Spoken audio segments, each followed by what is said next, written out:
It is currently the 7th of November 2013. Meteorologist Robert Spetta here with you with our continued coverage of this very severe and violent Typhoon Haiyan or Yolanda, wherever you are and whatever you call it. It doesn't take away the fact this storm system is very dangerous. This is just some images coming out of the app here on the 6th as the storm pushed well south of the island.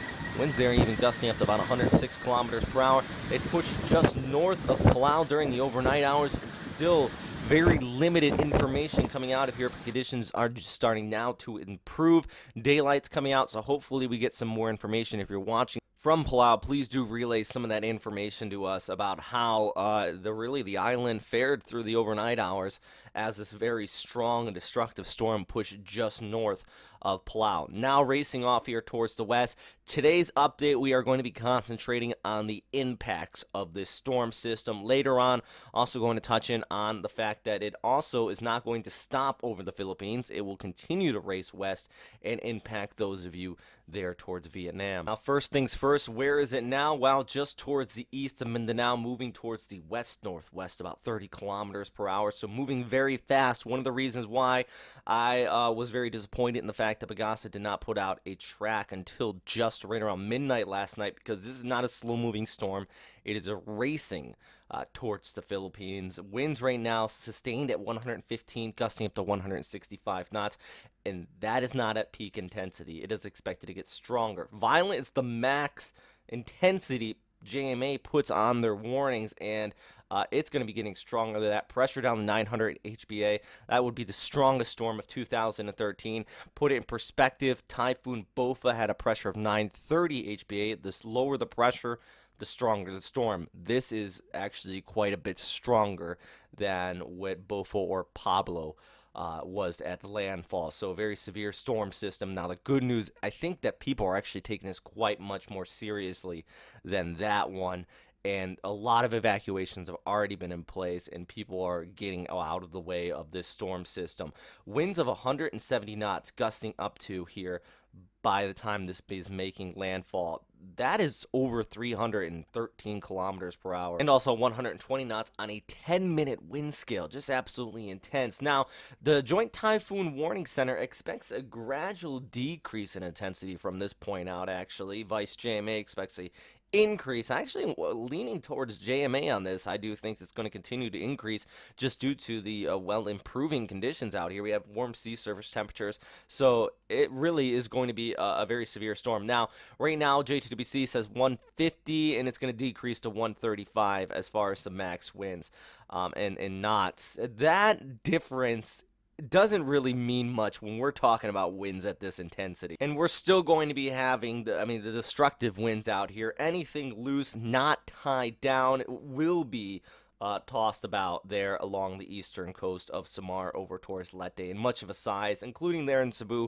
A lot of people are asking about it there. You're not going to be getting the brunt of the weather that we're seeing farther here towards the east, but Cebu will be getting typhoon strength winds very well likely out here, and you just want to hunker down and wait for this one to pass, and do keep yourself inside a sturdy structure. Now, this is looking at landfall right around 0 UTC. That's about 0800 Philippine Standard Time, just towards the south of Samar. Northern Mindanao, you also could be feeling the effects of this. If you're in Cagayan, I think tropical storm strength winds, some rainfall is going to be highly likely, and even gust up to about typhoon strength. So we're looking at about 120 kilometer per hour wind gusts very well likely out here. But the worst of the weather will already evacuations already in place, like I said, along the eastern seaboards and into the mountains out here. We're looking at very high risk of flooding. Storm surge above the high tide level could be up and over 6 meters high as well. And a few of these cities truly believe, and not trying to put the fear in anybody, but it needs to be there. If you're in any of these cities listed here,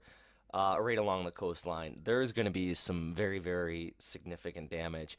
And really, I do hope that, this area right in here is going to be taking the brunt of this storm. So please do stay safe and follow all the warnings being posted here by the local authorities. And the good news is that I did see a lot of the local agencies, the local governments, have gotten the jump on this storm system well ahead of time and have told people to get out of Dodge and just get out of the way. Now, let's pull back the picture and talk about where this is going to be going, well, next as it pulls off here towards the west and through the Philippines. Of course, right near the coastline. But the thing is, it's moving at about 30 kilometers per hour. It's fast moving.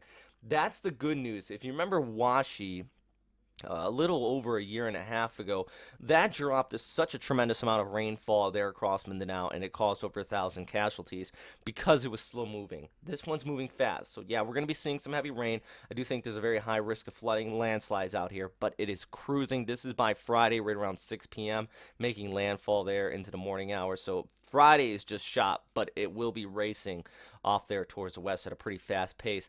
But the other thing is that the bad side of this fast-moving pace is that we don't get too much weakening. It stays oversized, still a lot of water available, and these destructive winds we saw near the eastern seaboards will transfer all the way over there towards the west. So if you're out here into Roxas, Ilio, you're going to be still seeing some typhoon strength winds and potentially destructive typhoon strength winds, even storm surges all across these islands here. And if you intend on traveling at all, basically starting this evening, if you're not where you are by the time you're watching this video update, or where you want to be, excuse me, I think it's too late. It's just going to be some blinding rains out here, high waves, very, very dangerous as far as travel. And really, all flights throughout the central Philippines are going to be canceled. Manila might still be able to go. It looks like the storm system's going to stay a little bit farther towards the south, and Manila should be missing the brunt of this. Scattered showers, and I think tropical storm strength winds